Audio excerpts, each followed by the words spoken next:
Cairo, Seattle.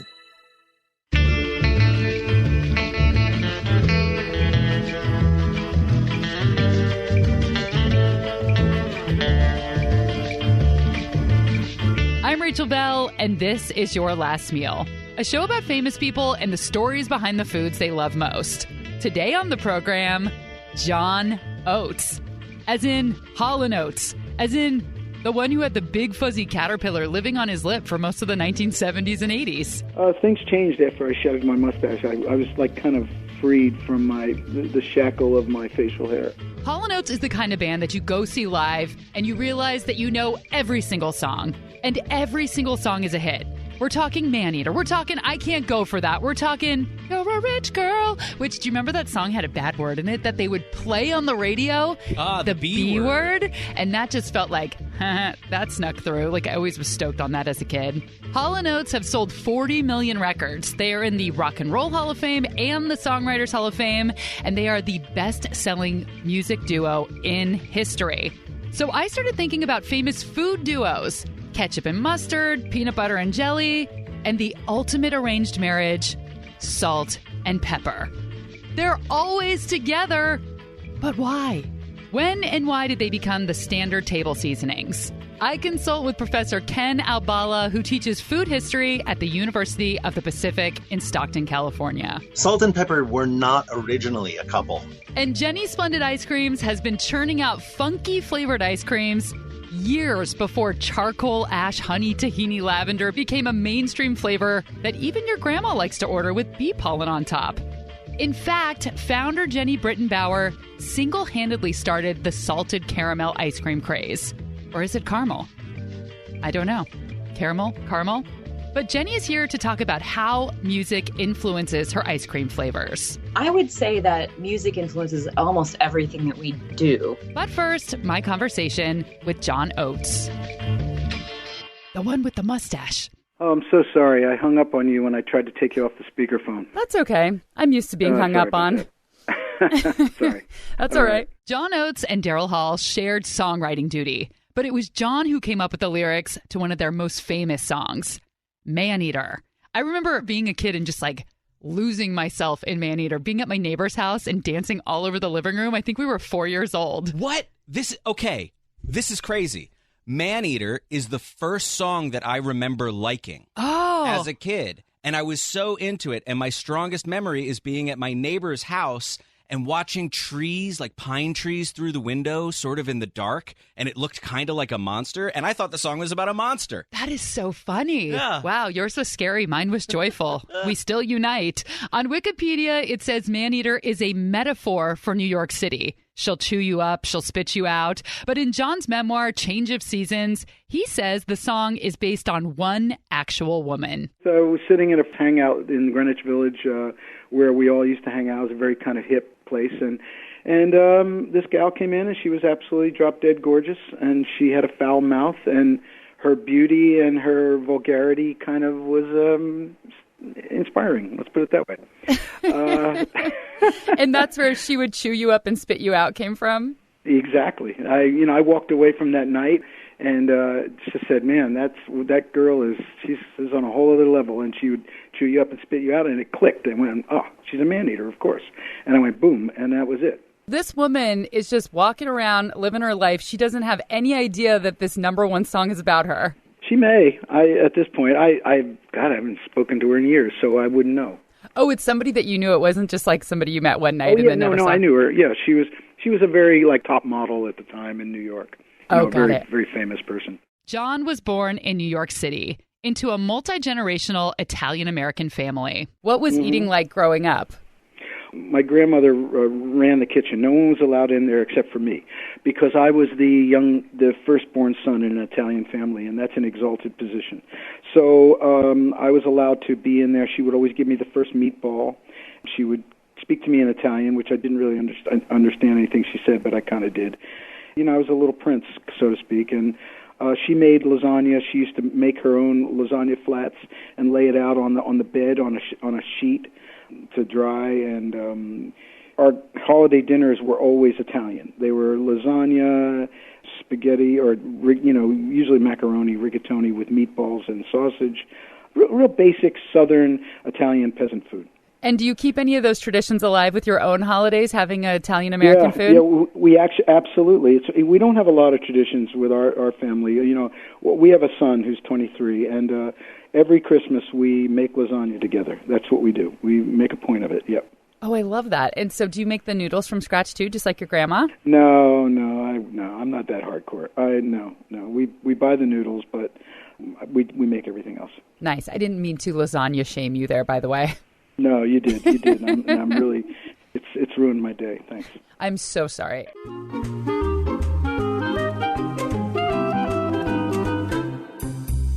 Okay, John Oates, it's time. What would you like to eat for your last meal?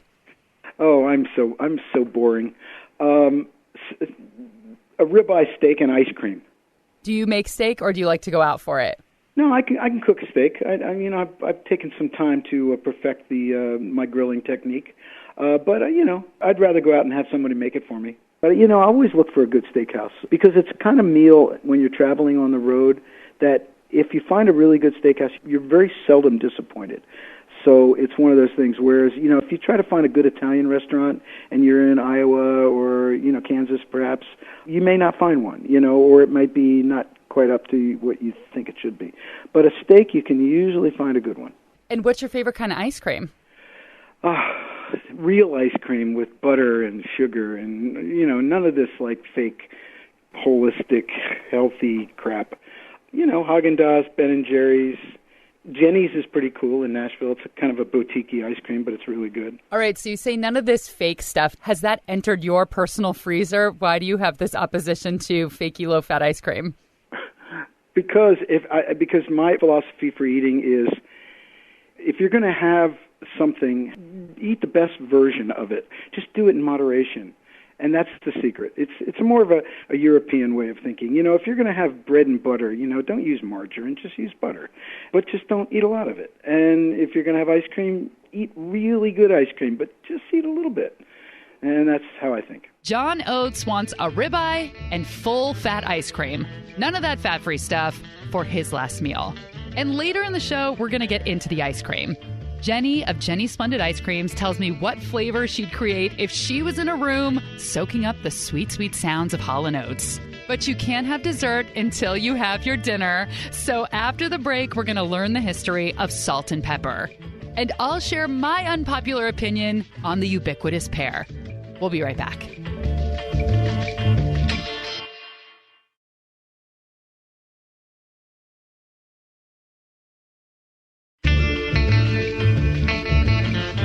Last month was Your Last Meal's 3rd anniversary.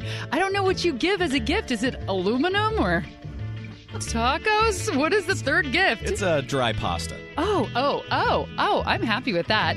And if you haven't been listening since the very beginning, there are plenty of episodes to get you through your runs and your road trips and your procrasta baking sessions. I happen to be a big fan of the William Shatner episode. Even if you have never watched Star Trek, like me, and don't know anything really about William Shatner until you researched him for your podcast, also me, I guarantee you will be entertained. I read that you were conceptualizing a show called MILF, Mothers I'd Like to Feed. That's right. What would that show be about? Well,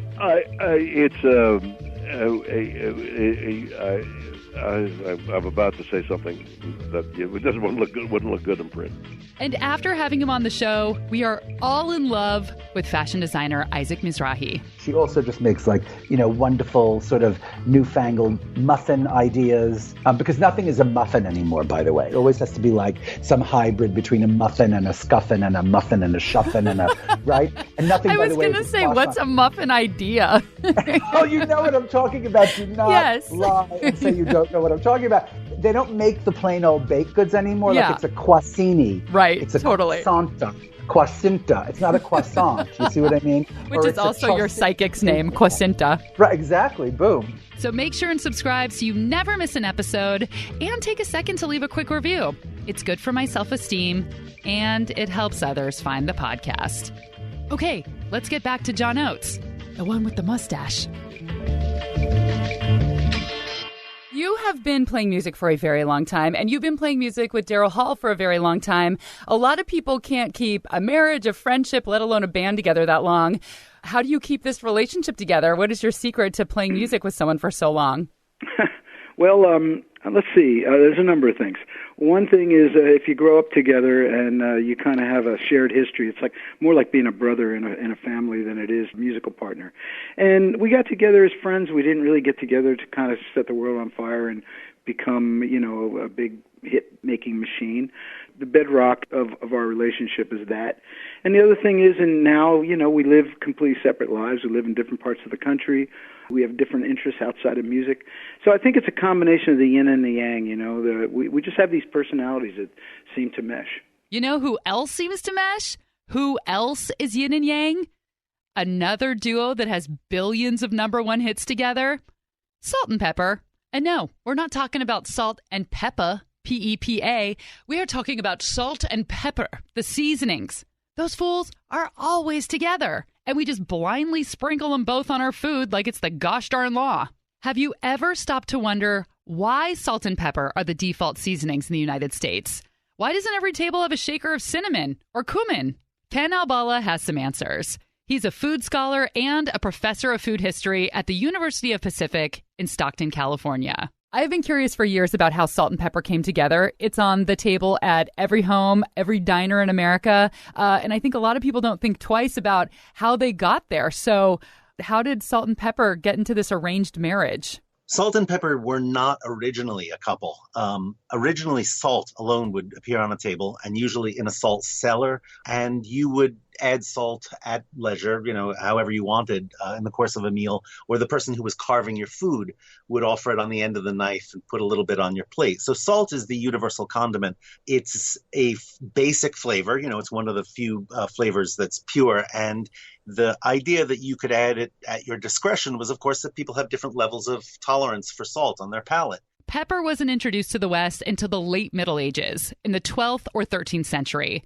And it arrived in Europe before chili peppers. Pepper was the major source of heat. We don't often think of things like medieval cuisine as being, heat forward, but pepper came from the other side of the world. It came from India, traveled through the hands of middlemen, Arab merchants, up to the Venetians, and then made its way to Northern Europe. And there is no other source of heat, really. And I think that's why it becomes really, really valuable. Pepper arrived in medieval Europe around the same time as lots of other far-flung spices, like cloves and nutmeg and cinnamon and ginger. But those spices arrived in much larger quantities because of a direct sea route from Europe to Asia.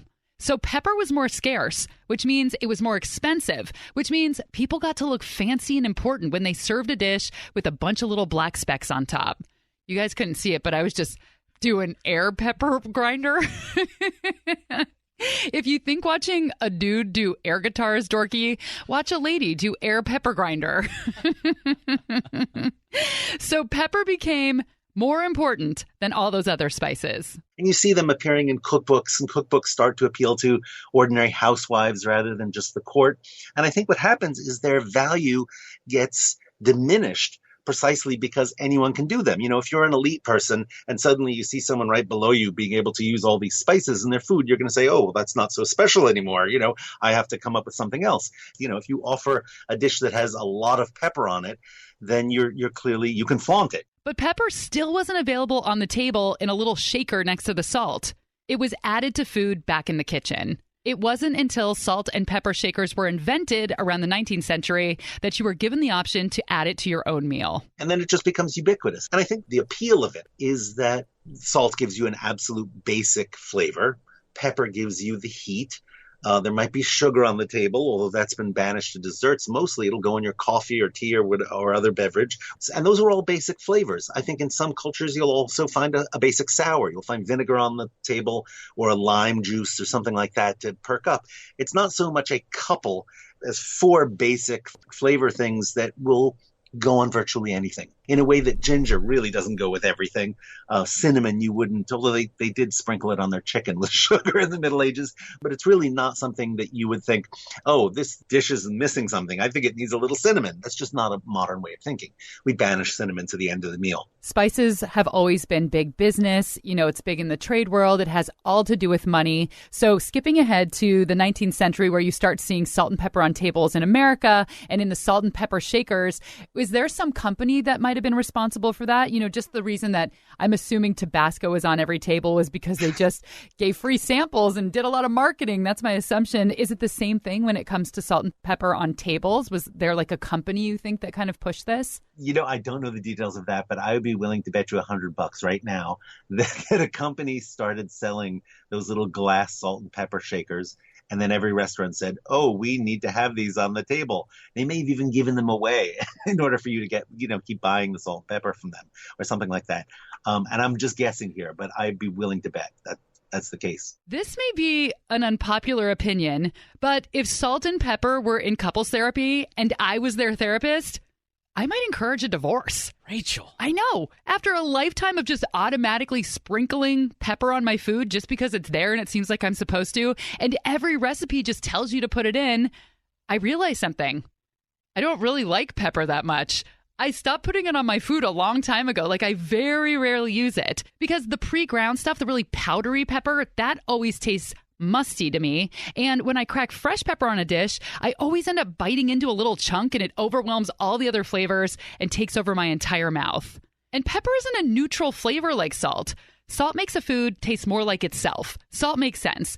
But pepper has a flavor, and I don't think it goes with everything. Here's the bizarre thing. I'm convinced that 90% of the pepper you will find in a restaurant on the table is stale.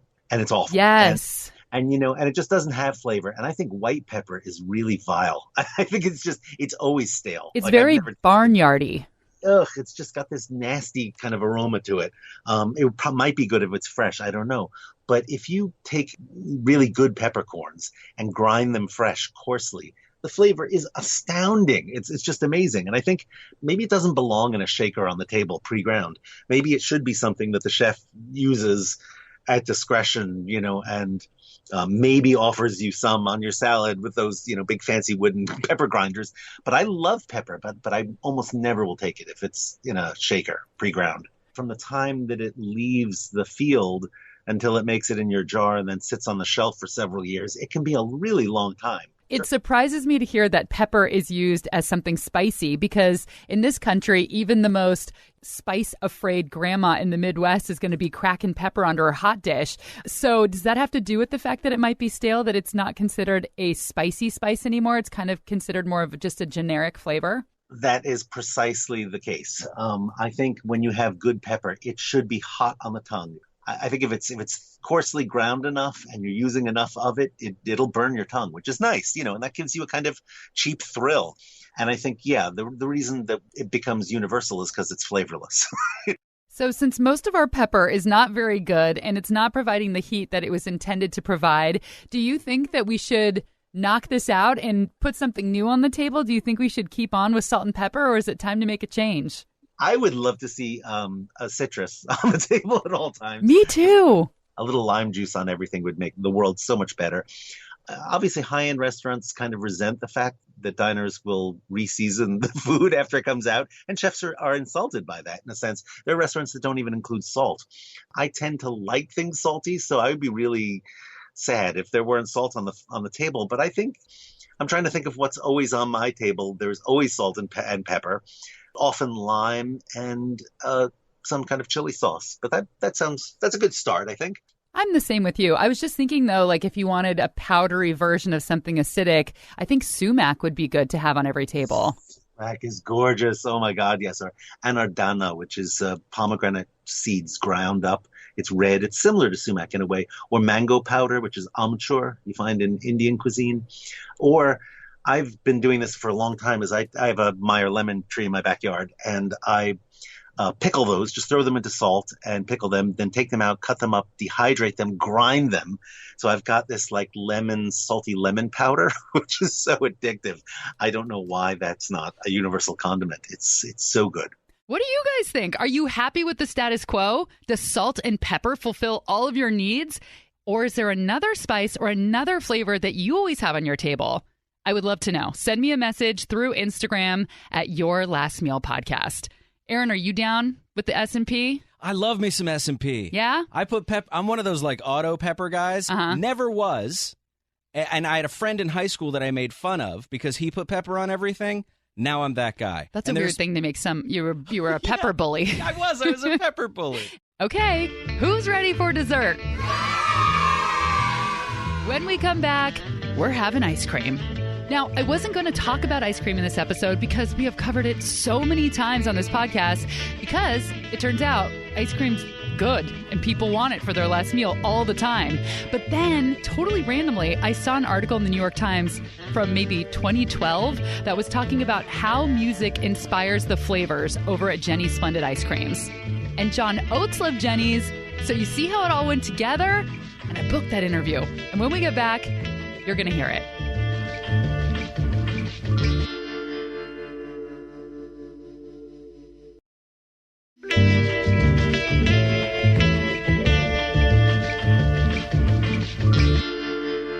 John Oates wants ice cream for his last meal, and one of his favorites is Jenny's Splendid Ice Creams. The company started in Columbus, Ohio, and there are now 40 scoop shops in 8 states, and you can even buy it online. One time I was having a bad week, and my friend sent me a pint of Jenny's ice cream.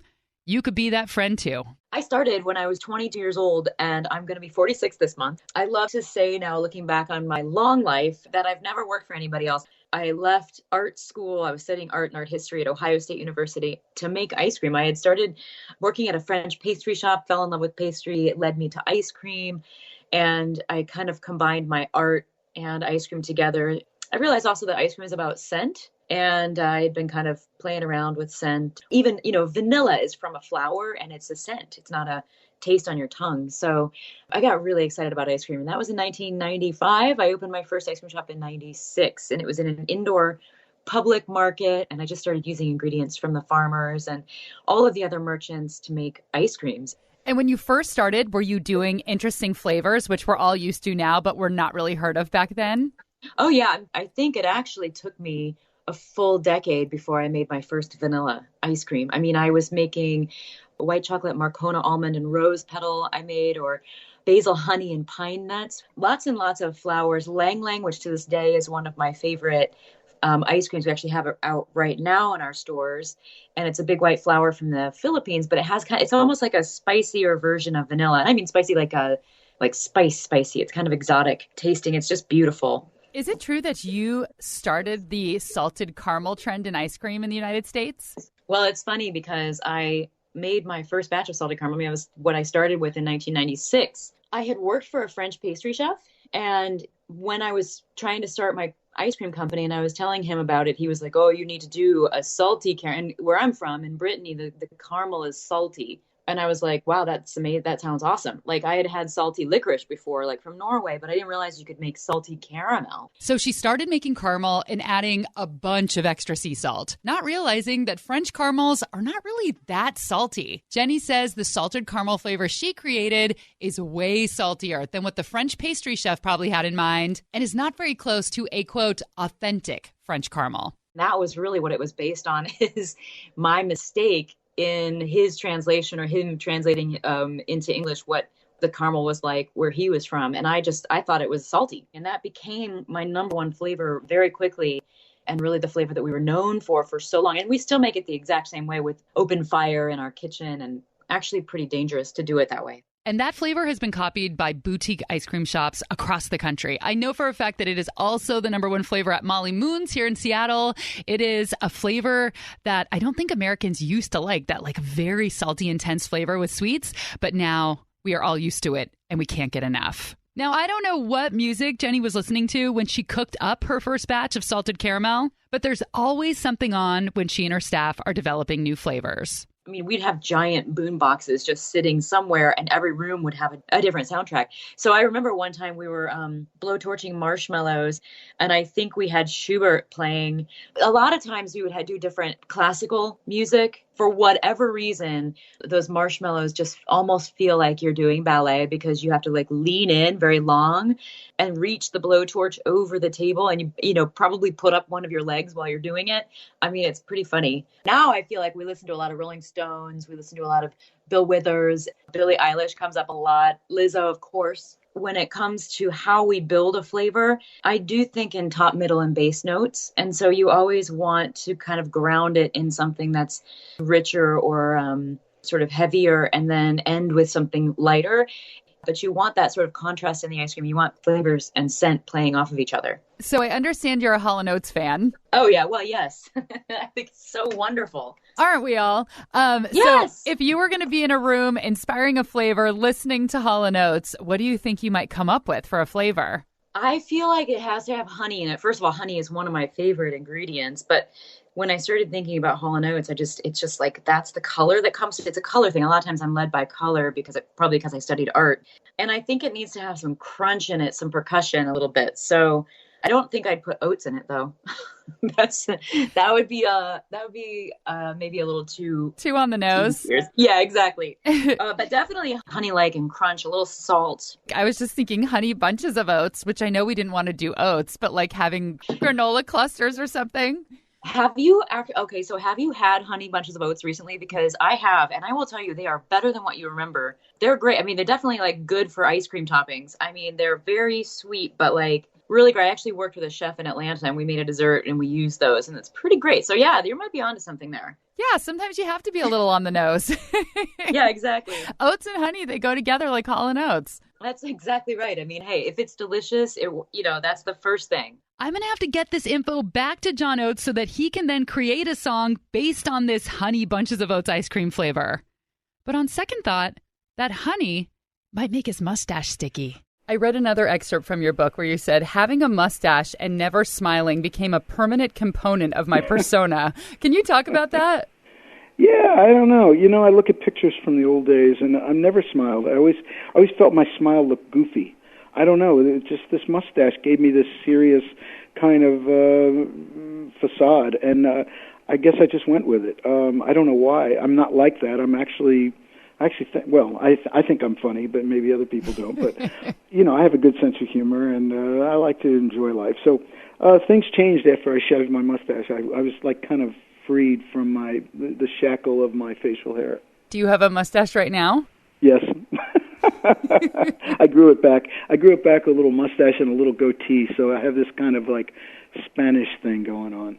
Do you notice that your personality does change based on your facial hair? Oh, absolutely. It's the first thing anyone sees is your face, and whatever you present is how you come off. And that was John Oates' Last Meal. Hall & Oates is performing this Saturday, this weekend, September 14th, at the Washington State Fair in Puyallup.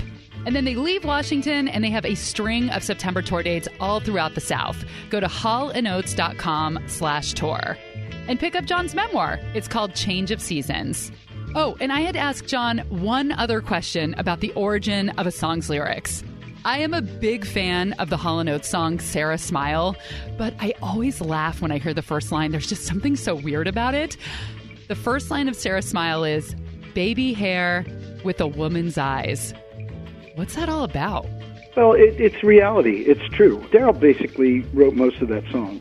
It's a postcard to his girlfriend at the time, Sarah, and she had very wispy, thin, baby kind of fine hair. And she had a more mature woman's smile. Simple as that. It's right down the pike. It's exactly reality. Sometimes a lyric's just a lyric. Yep. Thanks to Ken Albala, professor of food history at the University of Pacific.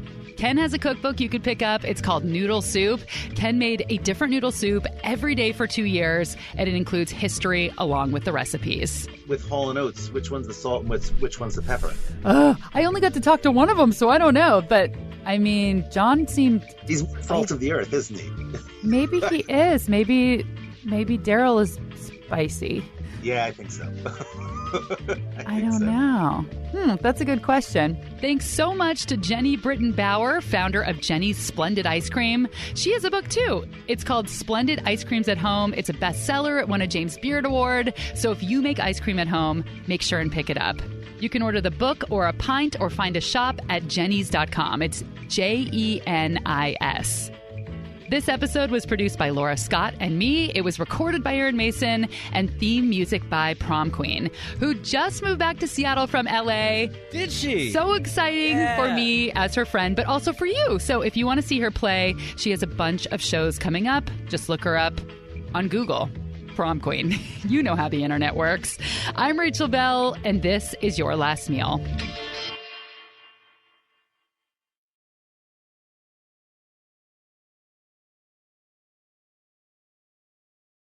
And 3, 2, 1. I like to mouth breathe as a cue.